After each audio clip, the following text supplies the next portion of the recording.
Xin chào các bạn. Có thể với rất nhiều người, toán học vẫn là một môn học rất khô khan, đầy những con số và công thức. Thế nhưng người ta vẫn thường nhắc đến vẻ đẹp của nó, một vẻ đẹp rất riêng, không phải là vẻ đẹp của thiên nhiên, của cỏ cây hoa lá, mà là vẻ đẹp của những phương trình, những biểu thức tưởng chừng rối rắm và phức tạp, nhưng lại ẩn chứa bên trong nó những cấu trúc hài hòa và những điều kỳ diệu. Chủ đề hôm nay của chúng ta là bề mặt tham số.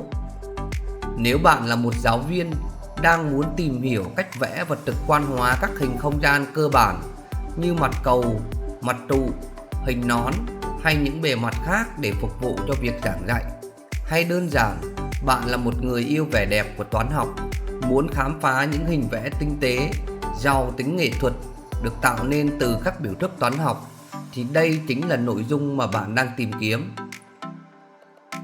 Video này gồm 2 phần. Phần 1 trình bày khái niệm của bề mặt tham số và cách sử dụng nó để biểu diễn các hình vẽ trong không gian. Phần 2 chia sẻ thêm một số bề mặt tham số nổi tiếng và đẹp mắt mà rất có thể bạn sẽ rất ngạc nhiên khi nhìn thấy chúng.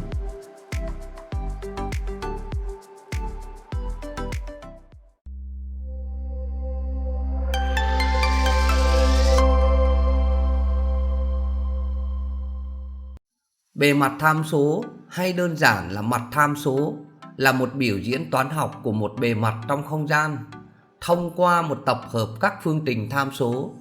Mỗi một bề mặt tham số có thể được xem như là một hàm đi từ R2 đến R3. Nó nhận hai tham số đầu vào, thường ký hiệu là U và V, và cho ra một bộ số x, y, z tương ứng với một điểm trong không gian 3 chiều. Chẳng hạn, đây là một mặt cầu trong không gian, nó có tâm nằm ở góc tọa độ và có bán kính bằng 2. Để vẽ được nó, chúng ta cần có các phương trình tham số của mặt cầu, và đây chính là các phương trình tham số của nó. Nhưng có một câu hỏi rất tự nhiên được đặt ra rằng những phương trình tham số này được xây dựng như thế nào, và vì sao chúng có thể biểu diễn được tất cả các điểm nằm ở trên mặt cầu. Để trả lời được những câu hỏi đó, hãy cùng tôi tìm hiểu kỹ hơn về ý tưởng để xây dựng các bề mặt tham số nhé. Chúng ta biết rằng mặt cầu là tập hợp của tất cả các điểm trong không gian, cách đều một điểm cho trước một khoảng cách không đổi. Điểm cho trước ấy được gọi là tâm của mặt cầu, và khoảng cách không đổi ấy chính là bán kính của mặt cầu.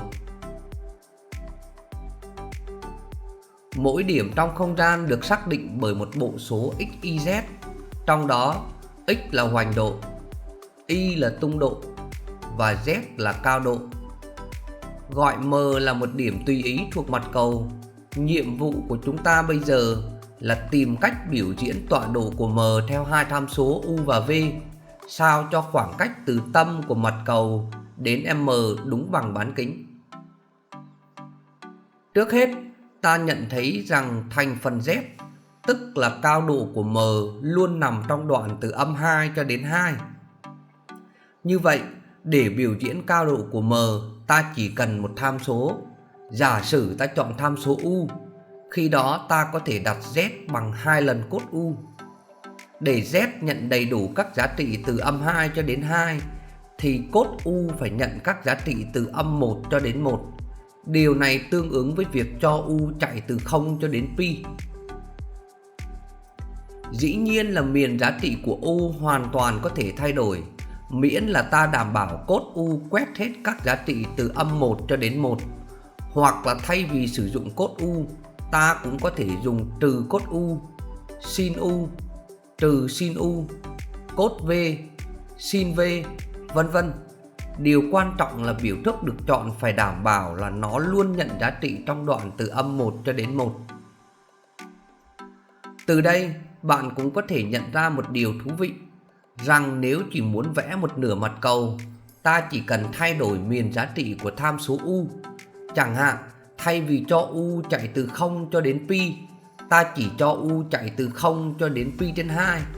Khi đó cốt U chỉ nhận các giá trị từ 0 cho đến 1, tương ứng với Z chỉ nhận các giá trị từ 0 cho đến 2. Điều này có nghĩa là ta chỉ nhận được một nửa mặt cầu phía bên trên. Như vậy là bằng cách điều chỉnh phạm vi của các tham số, chúng ta hoàn toàn có thể kiểm soát được việc vẽ toàn bộ mặt cầu hay là chỉ vẽ một phần của nó theo ý muốn. Bây giờ chúng ta đã có thành phần Z. Nhiệm vụ tiếp theo là tiếp tục tham số hóa hai thành phần còn lại theo U và V. Hãy nhớ rằng chúng ta cần phải đảm bảo rằng điểm M cách tâm một khoảng cách đúng bằng bán kính.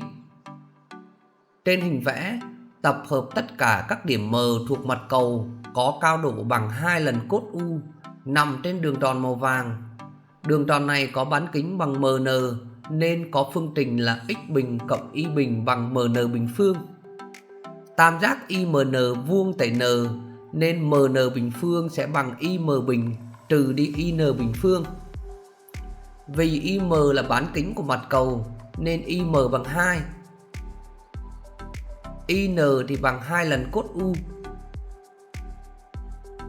Bây giờ thực hiện một vài phép biến đổi nhỏ, ta thu được phương trình của đường tròn là x bình cộng y bình bằng 2 lần sin U tất cả bình phương. Đến đây, sử dụng tham số còn lại, ta được x bằng 2 lần cốt V sin U, y bằng 2 lần sin V sin U, với tham số V chạy từ 0 cho đến 2pi. Một cách tổng quát hơn, với mặt cầu có bán kính là R thì các phương trình tham số của nó lần lượt là x bằng R cốt V sin U, y bằng R sin V sin U và Z bằng R cốt U. Tiếp theo hãy đến với hình trụ. Trên hình vẽ chúng ta đang có một hình trụ có bán kính bằng 1 và chiều cao bằng 2.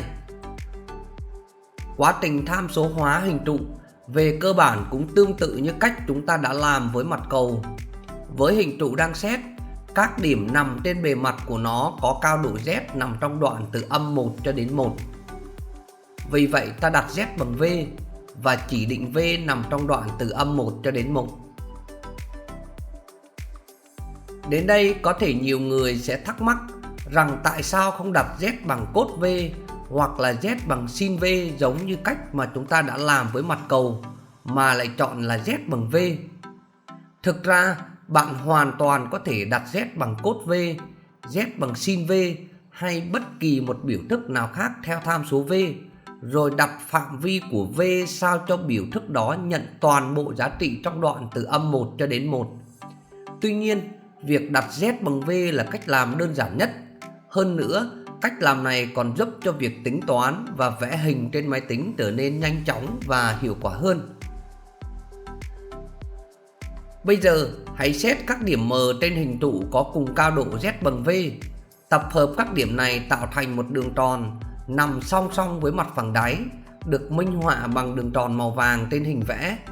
Đường tròn này có bán kính bằng 1 nên có phương trình là x bình cộng y bình bằng 1. Để tham số hóa đường tròn này, ta sử dụng tham số còn lại và đặt x bằng cốt U và y bằng sin U, với U chạy từ 0 cho đến 2pi. Tổng quát hơn, đối với một hình trụ có bán kính R và chiều cao bằng H, các phương trình tham số của nó lần lượt là x bằng R cốt U, y bằng R sin U và Z bằng V. Trong đó, tham số V xác định chiều cao của hình trụ. Vì chiều cao bằng H nên V có thể chạy từ 0 cho đến H. Bạn cũng có thể chọn các miền giá trị khác cho V, miễn là độ dài của khoảng bằng H. Tham số U xác định các điểm trên mỗi đường tròn song song với mặt đáy. Nếu bạn chỉ muốn vẽ một nửa hình trụ thì chỉ cần cho U chạy từ 0 cho đến pi.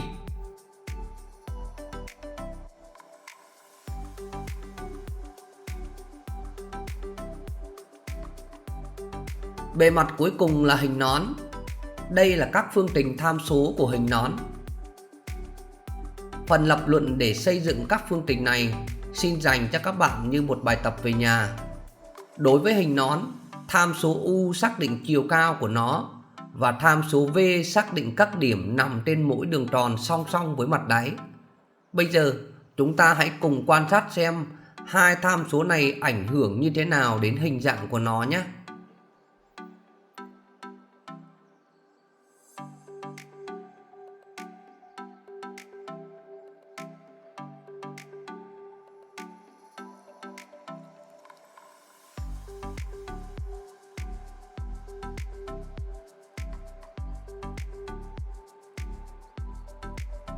Tiếp theo, chúng ta hãy đến với một số bề mặt tham số đẹp mắt và nổi tiếng.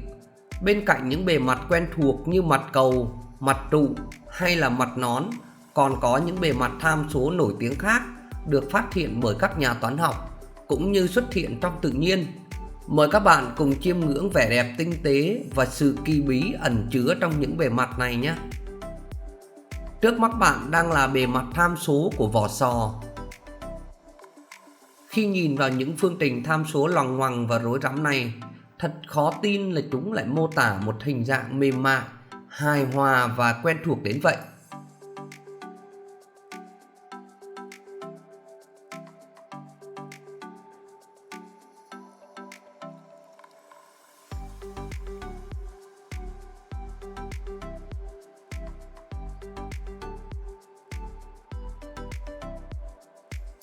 Đây là bề mặt của một quả táo.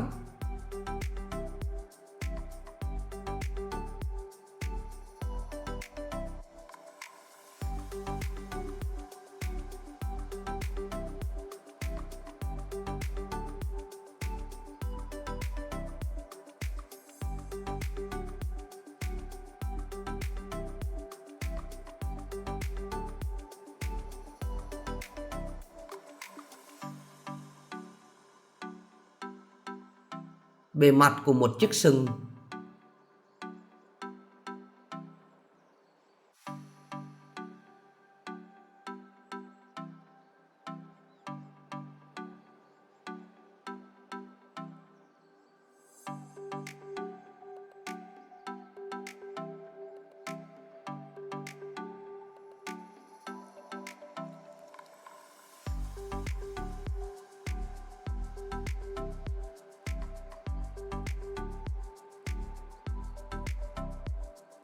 Còn đây là bề mặt của trái tim.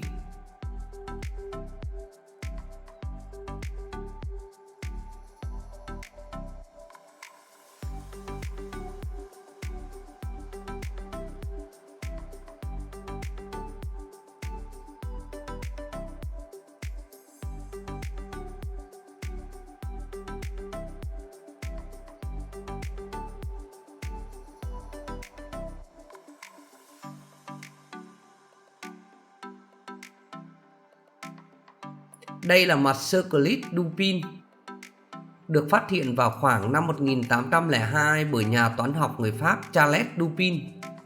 Chúng có tính chất độc đáo là bao của một họ hình cầu có một tham số theo hai cách khác nhau và được sử dụng rộng rãi trong thiết kế hỗ trợ máy tính nhờ khả năng tạo ra các bề mặt liền mạch và mềm mại.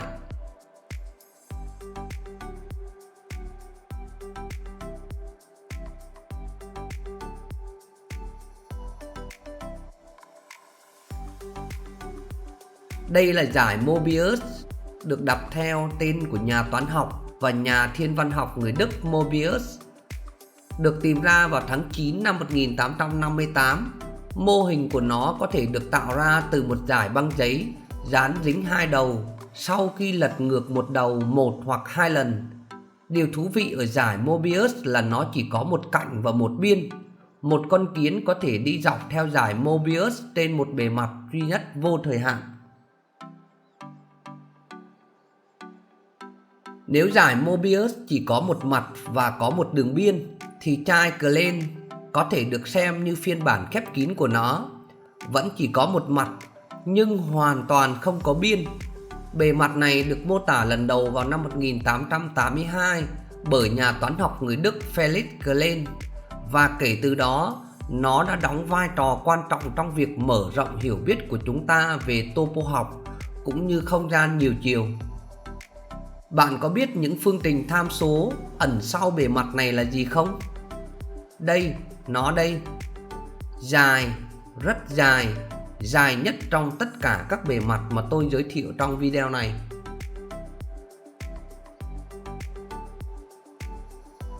Trong không gian 3 chiều, chúng ta có thể dễ dàng đổ đầy một cốc nước hoặc chuyển nước từ một chiếc cốc này sang một chiếc cốc khác. Tuy nhiên, nếu nhìn vào chai Klein, một thiết bị trong không gian nhiều chiều, chúng ta sẽ thấy rằng chiếc bình thần kỳ này không thể bị chứa đầy bởi nước. Không chỉ mở ra cho chúng ta những góc nhìn mới về topo học, sự vô tận ấy còn ẩn chứa những nguyên lý khoa học sâu sắc. Bạn nghĩ gì về điều đó? Đừng ngần ngại chia sẻ suy nghĩ của mình ở phần bình luận bên dưới nhé.